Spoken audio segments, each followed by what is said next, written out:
Hola, vamos a ver la lectura crítica de estudios de pruebas diagnósticas más allá de la sensibilidad y la especificidad. Los objetivos de aprendizaje son 1. Identificar potenciales sesgos en estudios de pruebas diagnósticas y 2. Interpretar críticamente los resultados de pruebas diagnósticas. Para iniciar, vamos a establecer una potencial pregunta que nos podemos formular acerca de un estudio de una prueba diagnóstica. En esta formulación de la pregunta, sugerimos utilizar la estrategia PIRD, que se refiere la P a la población en la cual esperamos aplicar la prueba diagnóstica, y la prueba índice o la prueba que se quiere evaluar, la R que corresponde a la prueba a comparar, la prueba de referencia o también se le denomina el estándar de oro, y D que significa la medida de desempeño de la prueba diagnóstica que se va a evaluar. En este ejemplo vamos a formular una pregunta usando esa estructura para identificar estudios que evalúan pruebas rápidas para el diagnóstico de dengue. En este caso, entonces la población son adultos y niños con síndrome febril agudo con sospecha de dengue. La prueba que vamos a evaluar o la prueba índice es la prueba rápida para detectar NS1 y el anticuerpo IgM para dengue. La prueba de referencia o la prueba Gold Standard es la combinación de pruebas para detección del virus, que puede ser a través de la técnica PCR de transcripción reversa o la prueba ELISA, junto con la detección de anticuerpos, también por el método ELISA para dengue. Y la medida de desempeño de la prueba es la sensibilidad, también la especificidad, los valores predictivos y las razones de probabilidad. Esta pregunta entonces quedaría como: ¿cuál es la sensibilidad, especificidad, valor predictivo positivo, valor predictivo negativo, razón de probabilidad positiva, razón de probabilidad negativa de la prueba rápida de antígeno NS1 combinada con IgM, comparadas con RT-PCR y ELISA para antígeno y anticuerpos como estándar de referencia para el diagnóstico de dengue en niños y adultos con síndrome febril agudo? Al realizar esta búsqueda en bases de datos de la literatura científica como PubMed, podríamos seleccionar artículos que nos parezcan más apropiados para responder esta pregunta.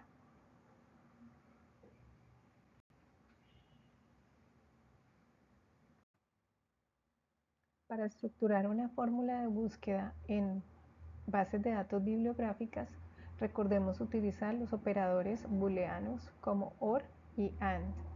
Cuando estamos en cada una de las letras, la P, la I, la R y la D, para los términos utilizamos el operador booleano OR, o el equivalente en español que sería el O, y ya cuando vamos a combinar todas estas secciones utilizamos el AND. Entonces vemos aquí dengue, lo he resumido para que me refleje la población, y la prueba índice sería el antígeno NS1, la prueba rápida o de punto de diagnóstico, también se le llama punto de atención. Entonces al combinar la P de la población junto con la prueba índice, lo dejo con AN, y dentro de cada una de las letras, en este caso la que correspondería a la I, que es la prueba índice, los combino con el operador booleano OR. Aquí no incluí la R porque voy a tener muchísimos artículos y luego voy a ver contra qué los comparan, y dejo finalmente con el AND, conecto con las otras palabras esta que correspondería a la D, y noten que dentro de la D combino los términos con OR. En la clase práctica podemos ensayar un poco más de esto.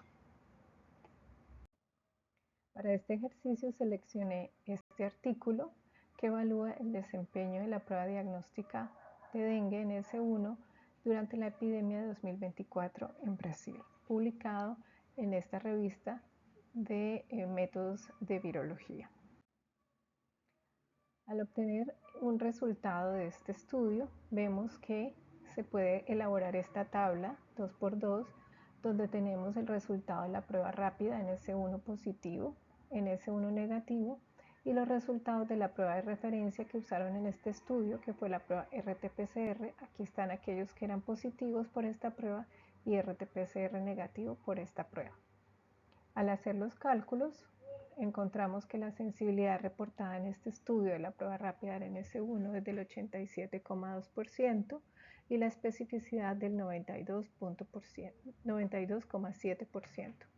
Recordar que la sensibilidad nos indica la probabilidad de tener una prueba positiva estando enfermo, es decir, de cada 100 personas que efectivamente tienen la prueba RT-PCR positiva para dengue, la prueba rápida en S1 la detecta en 87,2% de ellos y el resto van a ser considerados falsos negativos. Por lo tanto, esta prueba nos dice cómo va a ser posible que una prueba negativa descarte realmente que tenga dengue. Con relación a la especificidad, esta nos indica la probabilidad de tener una prueba negativa estando sano. En este caso, sería estando con un resultado de PCR negativo. Entonces, la especificidad es mayor, pero recordar que el complemento de estos serían los falsos positivos. Así nos da la probabilidad de confirmar una prueba como realmente dengue cuando está positiva. Estos números de sensibilidad y especificidad son importantes, pero ¿qué tan confiables son? Es aquí donde entra la lectura crítica y vamos a ver cómo debemos ir más allá de la sensibilidad y la especificidad. Las herramientas de lectura crítica que vamos a ver hoy son el QUADAS-2 y también está el CASPE, que es una versión de un programa de habilidades de lectura crítica en español. Ambos son instrumentos para evaluar en forma organizada el riesgo de sesgo. Los sesgos son errores que se pueden presentar en los estudios y también nos sirve para evaluar la aplicabilidad de esos resultados de pruebas diagnósticas en nuestro propio contexto. Nos ayudan a determinar la confianza que tenemos en esos resultados que se nos están presentando. El QUADAS-2 tiene 4 dominios: selección de participantes, la prueba índice que corresponde a la prueba que se está evaluando, el estándar de referencia o el gold estándar o estándar de oro, que es el que nos va a indicar la verdad de la situación del estado del paciente, si está enfermo o no, tiene la enfermedad o no, y el flujo y los tiempos de cómo se manejaron los participantes y las pruebas. En el primer dominio de selección de participantes debemos considerar las siguientes preguntas. ¿Se evitó el sesgo del espectro? El espectro se refiere al espectro de la enfermedad. Nosotros esperamos que en un estudio de pruebas diagnósticas se incluya todo el espectro de la enfermedad, desde los pacientes con una enfermedad más avanzada hasta los pacientes con una enfermedad leve. El seleccionar a un solo de estos grupos puede generar subestimación o sobreestimación de las medidas de desempeño. También es importante ver la forma en cómo se seleccionaron los pacientes, si fue de forma consecutiva a medida que iban llegando o de forma aleatoria. La forma consecutiva se prefiere porque de esa manera nos va a reflejar mejor la situación real en la cual estaríamos aplicando una prueba diagnóstica. También debemos preguntarnos si hubo datos faltantes o pacientes a quienes no se les realizó el estudio o en los cuales los resultados de las pruebas fueron fallidas, ya que esto puede generar errores en la interpretación de los resultados. Un ejemplo es el que estamos viendo de la evaluación de la prueba rápida de detección de NS1. Por ejemplo, si el estudio en Brasil estuviera solamente en pacientes hospitalizados, entonces su rendimiento no lo podríamos extrapolar a los pacientes que no están hospitalizados y debido al comportamiento del virus y del antígeno NS1, podríamos pensar que en esos pacientes, ya porque llevan varios días de fiebre, de pronto no sería el tiempo adecuado para detectar el virus y por esto podríamos subestimar el rendimiento de la prueba. Con relación a los dominios 2 y 3 que se refieren a la prueba índice, es decir, la prueba que se está evaluando, y la prueba de referencia, la que define la verdad o el gol estándar, podríamos considerar las siguientes preguntas. Con relación a la prueba índice, ¿se interpretó sin conocer el estándar de referencia? Es decir, si hay un enmascaramiento o un cegamiento por parte de quien está realizando la prueba índice con relación al estado verdadero del paciente. Si la persona que hace esta prueba conoce el resultado verdadero del paciente, podría influir en la interpretación de la misma. También es importante que la prueba índice se realice de la misma forma para todos los pacientes. Con relación al estándar de referencia, es muy importante conocer cuál es esta prueba de referencia que es aceptada por consenso entre los expertos de esa enfermedad. Debemos siempre utilizar la mejor prueba que está disponible e incluso si no hay una sola prueba, la combinación de pruebas que nos va a dar el mejor resultado del paciente con relación a su estado verdadero de enfermedad o no. También es importante que la interpretación de la prueba Gold Standard sea cegada o independiente, es decir, sin conocer el resultado de la prueba índice. En general, no deberíamos conocer el resultado de ninguna de las pruebas para poderla procesar, para evitar de esa manera un error o un sesgo en el observador que está haciendo la prueba. También debemos aplicar la misma prueba de referencia a todos los participantes. El cegamiento es crucial para evitar que nosotros estemos confirmando diagnósticos basados en resultados que hemos conocido, sea la prueba índice o de la prueba de referencia. Con relación al dominio 4 de flujos y tiempos, es indispensable para saber cómo se manejó a los participantes y las pruebas. Por ejemplo, si hubo un intervalo apropiado entre la prueba índice y el estándar de referencia. En el caso del dengue, es muy importante que las dos pruebas sean realizadas de forma simultánea, ya que si dejamos pasar algunos días para hacer una de las pruebas, el virus podría desaparecer de la sangre con el tiempo y no ser detectado. También es importante incluir a todos los participantes en el análisis, ya que algunos de estos resultados pueden generar un sesgo por datos incompletos. Y finalmente debemos considerar si se excluyeron participantes de forma injustificada y considerar cómo se manejan esas pruebas que tienen diagnósticos indeterminados en los análisis y si se exploraron las razones por las cuales esas pruebas pudieron tener resultados fallidos. En general, el mensaje aquí es que es muy importante cuando leemos el artículo identificar que haya un flujo claro en la forma como se están aplicando y los tiempos en los cuales se están aplicando la prueba de referencia y la prueba índice. Otro componente de la guía QUADAS para la calidad de los estudios de pruebas diagnósticas es la aplicabilidad de los resultados. Entonces, si esos resultados son relevantes para mi contexto clínico o los pacientes que estamos viendo en nuestro contexto. Por ejemplo, en la población, si los participantes que se incluyeron en el estudio son similares a los pacientes que están en nuestro contexto, en nuestro territorio, si esa prueba índice la haríamos en nuestra práctica o debido a costos o que no contamos con la infraestructura, no sería factible de utilizar. También si el estándar de referencia es aplicable en nuestro entorno y de esa manera podríamos entonces tomar la decisión que tanto esos resultados, si pensamos que son confiables, serían también aplicables. En un estudio, por ejemplo, que se hace en un centro de referencia de alta complejidad, podría no ser aplicable a un hospital de un menor nivel de complejidad, por ejemplo, un primer nivel o un sitio donde se hace atención primaria. Para la lectura crítica, entonces podemos tener los siguientes pasos.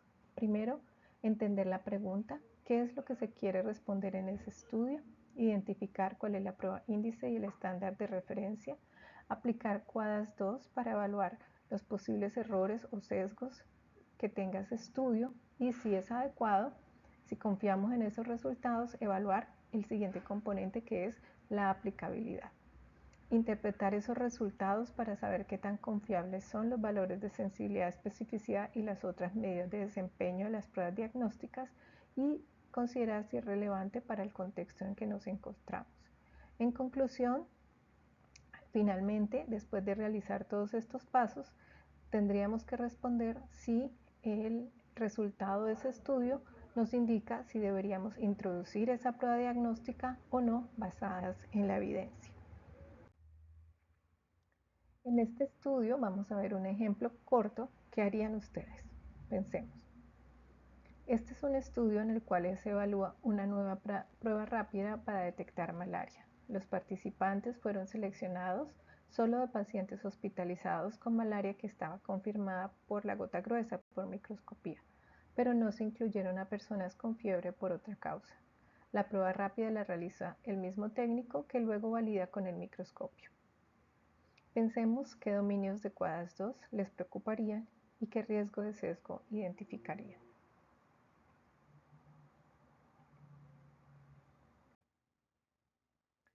Bueno, entonces, miremos en este estudio nos dicen que están incluyendo solo pacientes hospitalizados. Entonces aquí un dominio que se afecta es el de selección de participantes, ya que solo están incluyendo probablemente pacientes con malaria grave, que son aquellos que requieren hospitalización, y no pacientes con una malaria más leve, sin complicaciones, que pueden ser tratados en forma ambulatoria por fuera del hospital. El otro dominio que puede verse afectado es aquel de la prueba índice y la prueba de referencia, ya que nos dicen que la misma persona que hacía la prueba rápida, el mismo técnico, también la validaba por el microscopio, y esto podría hacer que no estuviera enmascarado, que la misma persona pudiera conocer el resultado de las pruebas. En este caso, entonces, el sesgo que se puede dar es el sesgo del espectro, ya que no se está incluyendo todo el espectro de la malaria, desde casos leves hasta casos graves. Y el segundo sesgo de la falta de cegamiento en la realización de las pruebas, ya que el técnico puede conocer los resultados de la prueba rápida al momento de hacer el resultado de la prueba de microscopía, por ejemplo. Bueno, en conclusión, no confiemos ciegamente en los resultados de las pruebas diagnósticas, esos resultados que son publicados o los que necesariamente se vienen en los insertos de esas pruebas.